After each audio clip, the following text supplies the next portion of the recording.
Ladies and gentlemen, Chille de Castro finally filed his YouTube lawsuit, and I'm not on it.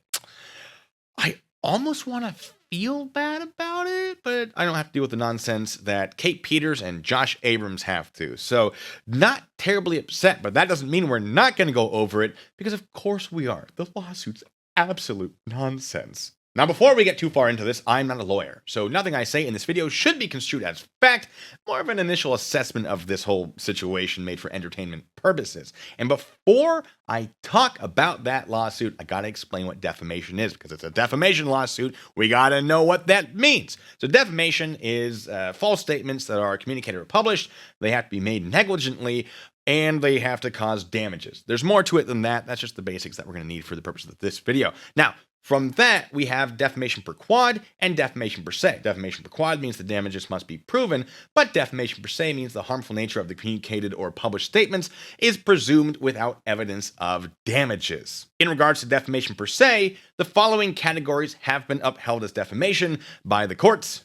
We have imputations of criminal conduct, allegations injurious to another in their trade, business, or profession, imputations of loathsome disease, which I don't think is going to be relevant, and then imputations of unchastity in a woman, which almost certainly won't be relevant, but we'll see. But we're not done there, because if you're a public figure, defamation requires more than negligence. You have to show actual malice, meaning the statement is communicated or published with knowledge that it was false or with reckless disregard of whether it was false or not, meaning the person communicating or publishing the information has reason to believe it might be false. Once again, this is very simplified, but it should be enough for the purpose of this video. Due to Chille's general fame or notoriety in the community and pervasive involvement in ordering the affairs of society, he certainly could be considered a public figure, and for the purposes of this video, he will be. But I'm not finished. It's close. I have one last thing before we get into it. There are multiple defenses for defamation, but the big two that will be relevant for this video are the following.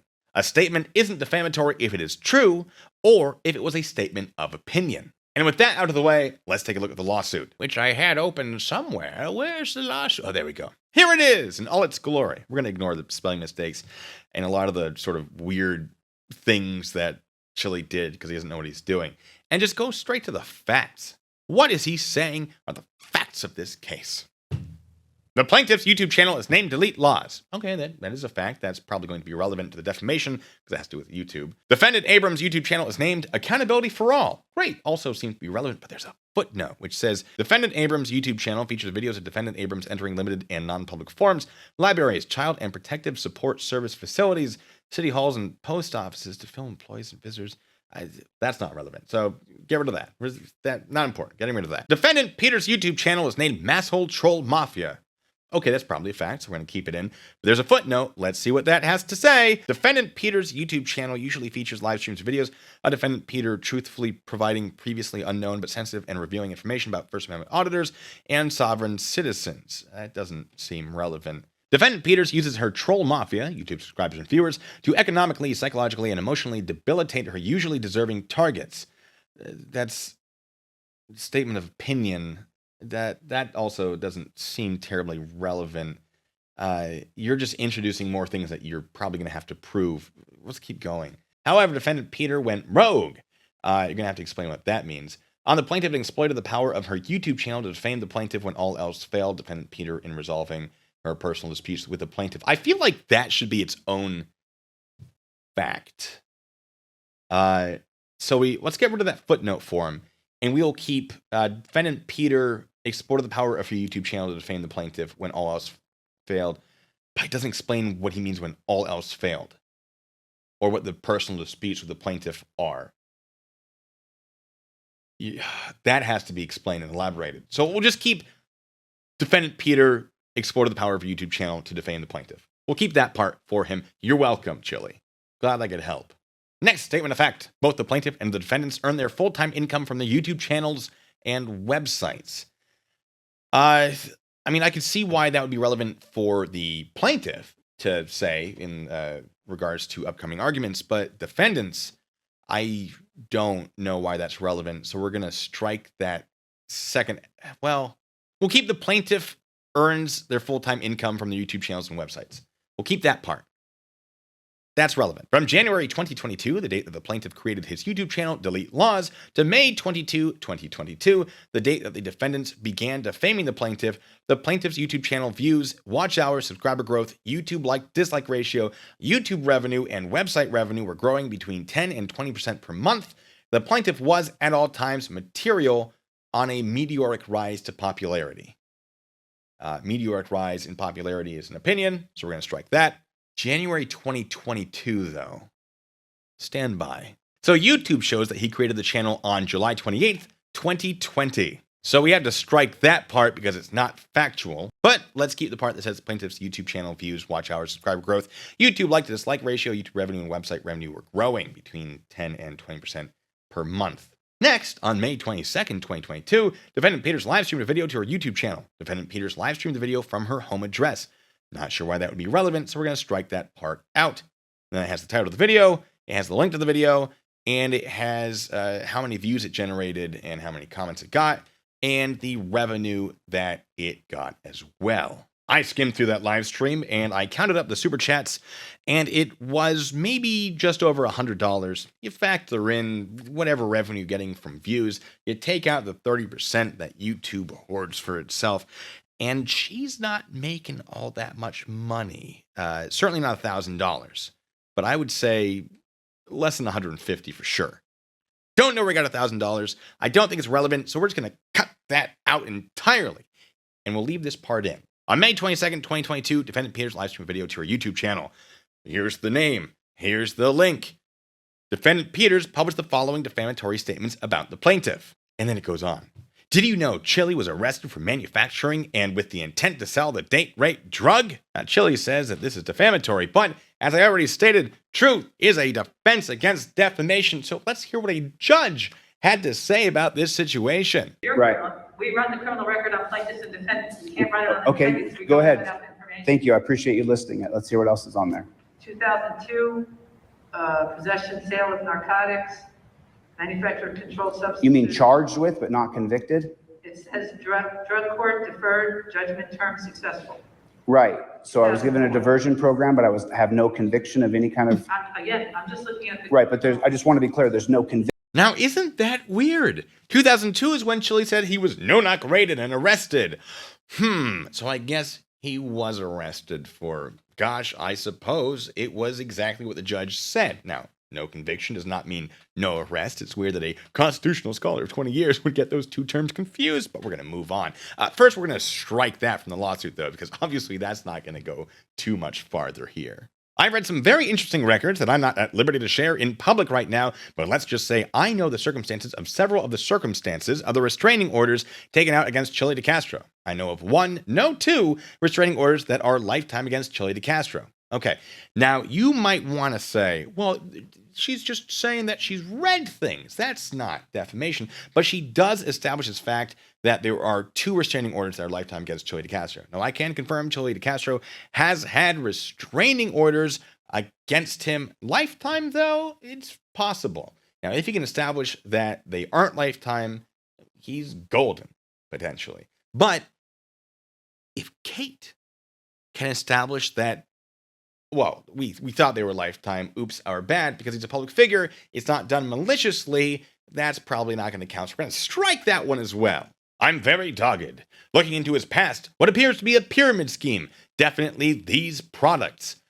That's an opinion. Opinions aren't defamation. We're going to strike that one as well. There is a footnote that says the plaintiff's products are the Happy Hammock and Jog Sock. However, we've already established that that particular fact will not survive throughout the case, so we're going to get rid of that as well. We do have another video from June 10th, 2022, which was made by Defendant Abrams, in which he live streamed a video to his YouTube channel from his home address. And the home address thing I don't think is relevant, so we're going to strike that part. Has the title of the video, has the link to the video. Those parts are relevant, but then it says that his live stream video generated over 17,000 views, almost 700 comments, and over $1,000 in revenue for Defendant Peters. Based on the fact that he got the revenue wrong for that other video, I'm going to assume that this one is also not correct. I'm really not sure how he's getting that money for Peters. So, under the assumption that it's not going to survive because he won't be able to actually provide evidence that this is correct, we're going to strike that part as well and keep the part where Defendant Abrams live streamed a video. It was titled this, And then there are defamatory statements, which are as follows. He sets up these businesses to get monetary assistance from investors and then to apply for lines of credit. But once it comes time to registering for the businesses, he lets it fall flat and starts a new business and kind of Ponzi scheme pays back the previous investors. Okay, now that feels a little defamatory. However, again, actual malice as opposed to negligence, and there is certainly evidence that this is the case. Based on his business filings and conversations that have been made, allegedly, with alleged investors, there is certainly reason to believe that this is true. Now, you could argue that this is a statement of opinion as opposed to fact, opinion based, of course, on what appears to be factual evidence. I don't think this is going to stand up to scrutiny. I don't think Chille's can be able to prove actual malice on this one because I haven't seen anything that actually indicates that this is definitely false. And I've looked, believe me. Next, he has a criminal record, stalking, strangulation, multiple restraining orders. Now, remember when I said that there were like 4 categories of things that were defamation per se? Well, allegations or accusations or imputations, I think is what it used terminology-wise, of criminal activity falls under that. But he does have a criminal record. He does have charges for stalking, if not convictions. Strangulations, I don't know, but it's very likely that it could be proven if it did in fact happen. And then multiple restraining orders. That's correct. He does have multiple restraining orders, or he did have multiple restraining orders. So we're going to get rid of all of that except for the strangulations because I don't know if he was actually convicted for that. I'm going to let it stay because, heck, why not? The rest of it can go, though. Here's a receipt for $386 for nights in Danvers, Massachusetts that I paid for. Chille's room for 2-night stay. Don't know how that's defamatory. What are the damages? That's definitely not defamation per se. And defamation per quad, how does it damage you, Chille? It doesn't. It doesn't damage you. So strike that one as well. Get rid of it. He has so many liens on him. He certainly has had liens against him, and he might still have liens against him. I actually think he might still have liens. So fact is a defense against defamation. We're going to strike that as well. I spoke to the woman at the front desk, and she said this kind of thing could not happen, and that Chille insisted to use the card. Out of context, that's not defamation. I can't imagine what the damages would be for that. So we're going to get rid of it as well. Buddy, you beat a woman. You threatened me with imprisonment. You stole from me, and now you're Ponzi scheming everyone. Now, the Ponzi scheming, I'm going to say that is a statement of opinion. We have you beat a woman. Chille, I believe, does have some sort of charge that might imply that did, in fact, happen. So if that's the case, that's not going to be defamation. You threatened me with imprisonment. I have heard rumors that feel pretty substantial that Chille threatened Josh Abrams with imprisonment. So I'm going to call the police on you for doing whatever if you don't cooperate. I have heard that statement. That's going to be between Chille and Josh Abrams. We'll go with defamation per se on that one because that would be imputation of criminal acts or conduct or whatever the actual statement was. So that one will survive. Now, when we went on recess, he immediately began texting me. Don't know how that's defamatory, so we're going to strike that one as well. I released a video of him beating up a chick. Now, that's a reference to an incident between Chille and Kate, where Chille appears very clearly to commit assault against Kate, basically bumped into her, elbowed her, whatever exactly he did. And is that beating up per se? I wouldn't necessarily say that it is beating up. It definitely appeared to be assault. Beating up might be too strong of a phrase to use exactly, but you could argue that the way that you define beating up could be an opinion, and the fact that an assault did appear to take place. Truth being a good defense against defamation. We're going to strike that one as well. Once again, not a lawyer, so this may not be how it would happen in court, but that's not going to stop me. We're going to keep going. He has this long substantiated history of blackmailing people. Yeah, no, he's done a little bit of blackmailing.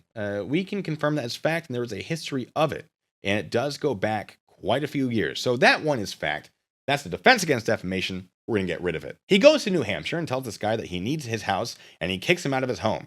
The guy is now at a hotel. Comes back at 6:15 in the morning, and apparently he finds certain paraphernalia. And I will leave it at that. And this guy has a total meltdown and kicked Chille straight out of his home.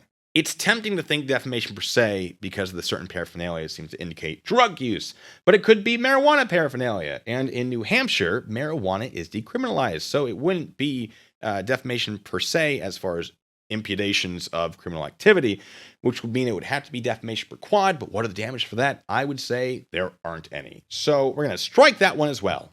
Chille found some investors in his app. So I'm sitting in the car with Chille. He's talking to his cousin about making this app, and it has this big investor who's going to invest in it. And his cousin is saying, like, realistically, that's not going to work. YouTube isn't that simple. You're making a really complex issue into something simple, and it's not. And then Chille said, oh, we don't need to create the app. We just need to make it look good for investors. So he speaks to this investor who says, I will toss you a large sum of money, which he wound up sending him, if you could actually produce this app and show me what it is. Later that night, he has an extension cord hooked up, and he's showing you a skeleton version of Google Maps with little pillow poppers on it, purporting it to be an actual application that in no way, shape, or form actually exists. That's what a con does. Okay, this might be defamation per se, because they're imputations of criminal activity in the form of fraud, for example. So we do have witnesses to this incident with the cousin and the investor, and those could be brought into the case.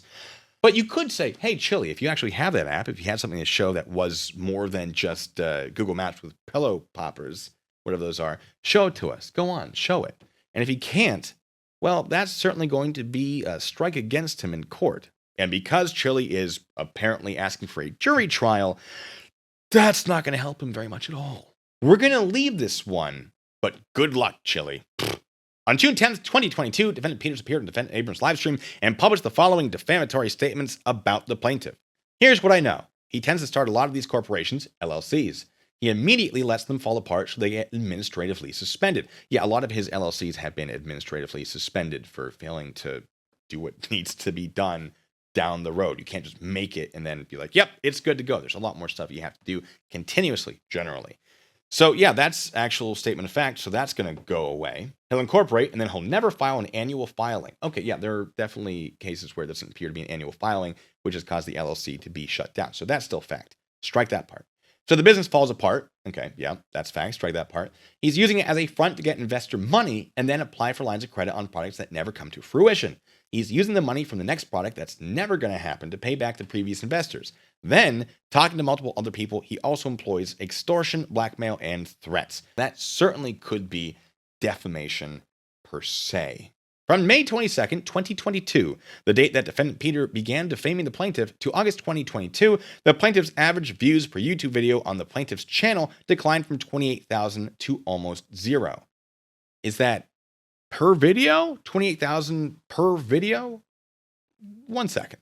6.2, 9.3, 10, 9.9, 5.6, 7.2, 7.9, 12, 6.7, 11, 10, 13, 16, 8.9, 40, there you go, 9.7, 8.1, 6.4, 9.5, 10, 12, 4.9, 11, 9.3, 11, 2, 5, 5.4, 16, 8, 6, 9.1, 10, 7.2, 22. There you go. Good job there, buddy. 3.6, 9, 10, 11, 3.6, 8.8, 11, 5.6, 8.7, 9, 18, 7.2, 12, 6.7, 6.5, 12, 6.1, 14, 5.2, 6.3. Yeah, so at the start of this whole thing, I don't think Chille's average view count was 28,000 per video. And if he wants to say, oh, it's almost zero now. Okay, check this out. 1.1, 2.6, 2.7, 2.1, 3.6, 1.7, 2.9, 4.2, 6.2, 5.7, 6.9, 1.4, 5.3, 5, 1.3, 4.9, 9.4, 2.4, 6, 5.3, 5.6, 5.6, 3.2, it goes on and on and on. Guess what? That's not zero. That's pretty far from zero. Wow. So you could say, oh, it's declined since then, but then you have to prove that she was the reason it declined. And there are a lot of reasons it would decline. It would not be hard to be like, hey, jury, check out this insanity. And remember, these are the dumbest people in society. There's no lower level of thinker than this absolute tyrant pig right here. There's nothing lower. And people like, tomorrow I'll address why I can't stand pigs and why I just think they're all scum. But I want to just show you why. Because instead of figuring out a coherent way to deal with problems, oh man, and here comes more of it. Here comes the authoritarian pigs. Oh, f*** off, dude. Oh, go f*** yourself, dude. That's why it's going down. Would not be hard. But because he's basically lied about the numbers, we're going to get rid of that one. I'm protecting you from yourself, Chille. The plaintiff's average watch hours per YouTube video on the plaintiff's channel declined from over 4,000 to almost 0. Yeah, again, not almost 0 if you're getting thousands of views, unless you're paying for them. Are those purchased views? You're not admitting those are purchased views, are you? Ooh, now that opens up an interesting can of worms, but that's pure speculation on my part, not a statement of fact, so can't sue me for it. Well, you could try, but good luck. You gotta find me first. The plaintiff's YouTube subscriber growth grinded to a halt. Again, you could just be like, hey, jury, check this out. Whoop, whoop, come on, come on. You gonna chase me? You gonna chase me, Piggy? You gonna chase me, Piggy? Oh, I'm scared of you, Piggy. Why don't you leave? You're the actual problem here. You are the problem. Leave. No, you're not. You won't catch me. Get the f out of here, pig. That's why people aren't subscribing. Would not be difficult. Get rid of that for you, buddy. The plaintiff's average revenue per YouTube video on the plaintiff's channel declined from over $120 per video to almost 0. Now that's interesting because I'm pretty sure that kind of thing would happen because maybe your channel was demonetized so you couldn't get ad revenue. And perhaps that happened because you had multiple videos of you committing crimes and doing things that were against the rules and conditions and terms of service of YouTube, which will get your channel demonetized. That's not Kate's fault. That's not anybody's fault, but pretty much yours, buddy. Don't commit crimes on YouTube. Probably won't lose your status quite as easily. But that still leaves revenue from live streams. And Chille does get donations on his live streams. Maybe that money's gone down, but it's certainly not 0. You also have to be able to prove that that money went down because of Kate and because of Josh. And maybe it could be argued that the money's going down because people are losing interest or people are running out of money to give to your shenanigans. Surely that could be a thing as well. Also, didn't we have a phone call within the time frame in that lawsuit in which you stated that you made about $2,500 a month on YouTube? And yet here you are filing in court that you're making just about $0 per video? Ooh, buddy, $2,500. Let's say you do a video a day. $2,500 divided by 30 is still more than 0. From May 22nd, 2022, the date that defendant Peters began defaming the plaintiff, to August 2022, the plaintiff's average like to dislike ratio per YouTube video on the plaintiff's channel declined from over 95% likes per video to 60%. Yeah, that doesn't really have to do with your income, unless I'm mistaken. So, not relevant. We'll strike that part. From May 22, 2022, the date that defendant Peter began defaming the plaintiff, to August 2022, the plaintiff's website's gross sales declined from 4,000 per month to 300. I feel like he's given a different number for that before. I could be wrong, but I worry for his sake that maybe he's not filing it correctly on taxes if the number is changing dramatically. But I don't remember if it is. It's just a thought that crossed my mind. Also, it would be pretty easy to argue in court to a jury. Well, of course the sales went down. He offered his products for free. Duh. So we're going to get rid of that one as well.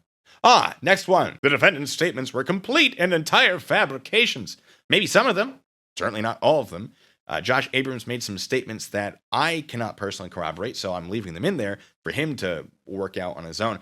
But the rest of it is not so much, so we're going to strike that part as well. At all times material, the defendants knew that the entirety of their statements were manufactured fabrications. Now that is an attempt to apply the malicious standard to this. But no, most of those statements appeared to have been true or to have evidence that would support them in some way. So no, we're going to take that part out because I don't believe that to be correct. The defendant's statements caused the plaintiff's YouTube and website metrics to plunge. I would argue that Chille DeCastro's own actions did that without their help, so we're going to get rid of that part too. The defendant's statements caused the plaintiff mental and emotional anguish and caused the plaintiff to be harassed and stalked by the defendant's YouTube viewers. Now you're going to have to be able to prove that. Good luck. And also, if you want to establish mental and emotional anguish, I believe you have to win the defamation part, right? So we've taken out a ton of stuff that definitely cannot be defamation and left just a few things in. So you have to be able to establish that the stalking and harassment, and allegedly, right, is caused by the things that are left in. Unlikely. We're going to cut that part out. It's gone. We're going to cut that part out. And then we have claims and these are all things we've already gone over. Except for this, the defendant's defamatory statements lowered the plaintiff in the estimation of the defendant's YouTube audience and deterred the defendant's audience from dealing with the plaintiff. Again, those statements have to actually be defamatory. Statements of fact that deter people from you aren't defamatory. You're not going to win on that. So he is trying the per se route there. No, we're going to cut that part out. The defendant published her defamatory statements negligently. Well, no, because you're a public figure, so cut that part out. The defendant published her defamatory statements maliciously. There you go. But again, we already talked about that. No. So cut that part out. The defendant caused the plaintiff to experience economic loss. For some reason, he seems to think that the money that the defendants have earned because of their content, he's entitled to him based on statements he made previously and the fact that he referenced them in this document. No, that's not the case. As far as him losing money, his statements about that money seem to be inaccurate. And it could easily be argued that it was his own actions that did that, although you would have to argue that in front of a jury. But based on the fact that that's not going to survive, we're just going to cut it out just for time. Because I can. This isn't real. I get to do what I want. The defendant's statement accused the plaintiff of committing crimes. Yeah, because you committed crimes, not defamation. So, sorry. The defendant's statements prejudiced the plaintiff's profession or business. Oh, he did a bunch of Googling for this one. Probably, again, truth is a defense against defamation. So get rid of that part. The defendants intended their defamatory statements to inflict emotional distress upon the plaintiff, or knew or should have known that their defamatory statements would inflict such emotional distress upon the plaintiff. A couple things wrong. Again, truth being a defense against defamation, and generally you're not going to win this if you don't win the defamation as well. Probably not going to win this at all. Now, regarding the emotional distress shenanigans, many times Chille has indicated, I'm fine with people making videos about me. I'm fine. It's fine. So that's going to be a pretty strong argument against his emotional distress. Not great. So we're going to strike that part as well. The defendant's statements were extreme and outrageous beyond all possible bounds of decency and were utterly intolerable in a civilized community. And that goes back to defamation per se. I'm going to argue no. Strike it. The defendant's statements caused the plaintiff distress. It doesn't matter if they were true. The distress inflicted by the defendants upon the plaintiff were severe and of a nature that no reasonable man could have expected to endure it. Oh, sweetie, but you made so many statements that you're this big, tough alpha male, and that these statements don't bother you, and that you don't care that people are doing it. So, well, either you're lying in court, or, well, on this court document, or you lie to your audience, which may be a reason that they're leaving, because you're lying to them. Allegedly. Just food for thought. Yeah, we're going to get rid of that part too. Punitive damages. Nice. The defendant's statements were published maliciously and with reckless indifference to the plaintiff's rights. And no, probably not. Oh, wow. $250,000 per defendant, $350,000 per claim per defendant, $350,000 per claim per defendant, cost of litigation, all other equitable relief. Yeah, you're not going to get that, buddy. That's not going to happen. The plaintiff hereby certifies that no attorney assists the plaintiff's drafting of this document. No kidding. That was very clear. But let's see what we have left. The plaintiff's YouTube channel is named Delete Laws. Defendant Abrams' YouTube channel is named Accountability for All. Defendant Peter's YouTube channel is named Masshole Troll Mafia. Defendant Peter exploited the power of her YouTube channel to defame the plaintiff. The plaintiff earned their full-time income from their YouTube channels and websites. From January 2022, the date the plaintiff created his YouTube channel, Delete Laws, to May 22, 2022, the date that the defendant began defaming the plaintiff's YouTube channel views, watch hours, subscriber growth, YouTube like to dislike ratio, YouTube revenue, and website revenue were growing between 10 and 20% per month. On May 22nd, 2022, defendant Peters live streamed a video to her YouTube channel. The title of the video is Chille DeCastro once sold the date rape drug and might be a snitch. Will sue us for mocking him. The link to the video is as follows. In the video, defendant Peters published the following defamatory statements about the plaintiff. None of them survived. On June 10th, 2022, defendant Abrams live streamed a video to his YouTube channel. The title of the video is Delete Laws Truth, Lackluster and James Freeman Join. The link to the video is as follows. In the video, defendant Abrams published the following defamatory statements about the plaintiff. Strangulation. You threatened me with imprisonment. You stole from me. Chille said, oh, we don't need to create the app. We just need to make it look good for investors. And he's showing you a skeleton version of Google Maps with little pillow poppers on it, purporting it to be an actual application that in no way, shape, or form actually exists. That's what a con does. On June 10th, 2022, Defendant Peters appeared in Defendant Abrams' livestream and published the following defamatory statement about the plaintiff. He's using it as a front to get investor money and then apply for lines of credit on products that never come to fruition. He's using the money from the next product that's never going to happen to pay back the previous investors. That's it. That's all that survives. And if we look at that, first three things. Okay, great. Establishing the scene. Second thing, support of the power of a YouTube channel to defend the plaintiff. Well, the only defamation we might have from Kate or Peter or Peters, depending on which one Chille feels like during the lawsuit, because he can't keep it straight. It's this investor thing about using investors as a front to get money and then apply for line of credits, et cetera, et cetera, et cetera.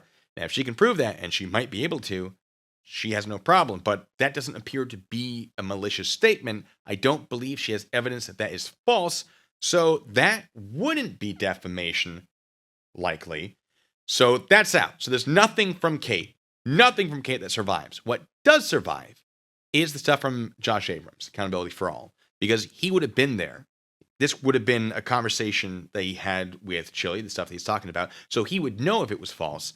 But proving that it's not true or proving that it is true is very difficult. There are potential witnesses, but there's a lot that's just not going to survive. So Kate is probably in the clear. But Josh, my understanding, he has a lot of receipts for what he said. And I don't think Chille is going to be able to contradict it or prove it wrong or really provide anything useful. So I don't think they're in any trouble at all. Certainly not the hundreds of thousands, if not millions of dollars that Chille's trying to get. No, of course that's not going to work. But what do I know? I was never a lawyer. So that's all I got. Let me know what you think. Ladies and gentlemen, until the next time, be good, stay safe.